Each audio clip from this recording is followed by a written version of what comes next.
hinting at it right there. The police are simultaneously connecting and disconnecting these events that happened in this northern suburb of St. Louis. Here's how they're connecting them. By time and by Michael Brown. They are saying at 11:51 a.m., police are saying, Michael Brown was in this store. He was stealing these cigars. He was roughing up the shop owner.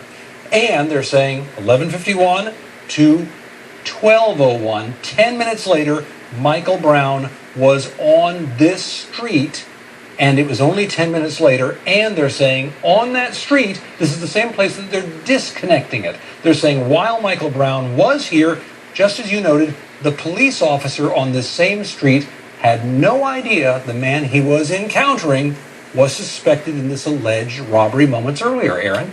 So, Tom, the two versions then of what happened on that street are widely different based on what the police officer has said, reports of what the police chief has said that the police officer said to him, and what witnesses have said. Now, look, they all agree Brown and his friend were walking down the street. Police vehicle pulled up. Conflict developed. A young man ended up dead. But they don't agree on how.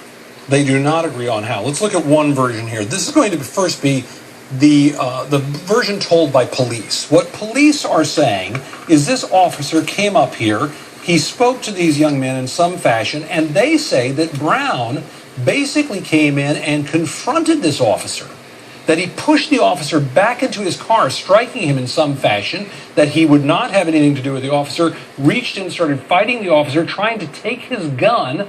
Police say the gun went off once in the car, and only then did Brown run away. His friend had already backed off. Did Brown run away? The officer pursued him, and about 35 feet away, even though Brown was unarmed, he shot him another multiple of times. He'd been shooting along the way here, and Brown died.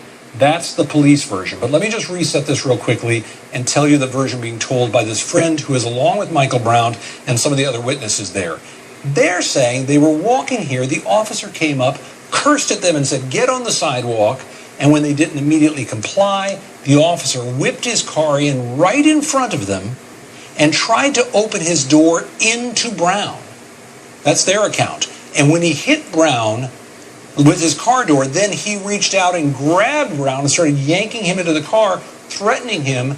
There was at least one gunshot, according to this eyewitness. Some others said there might have been more. But in any event, at some point then, Brown started running. The officer pursued him. And again, the shooting happened some distance away. So very different views with very clear differences between them, Aaron, of everything that happened in a very short period of time. All right, Tom.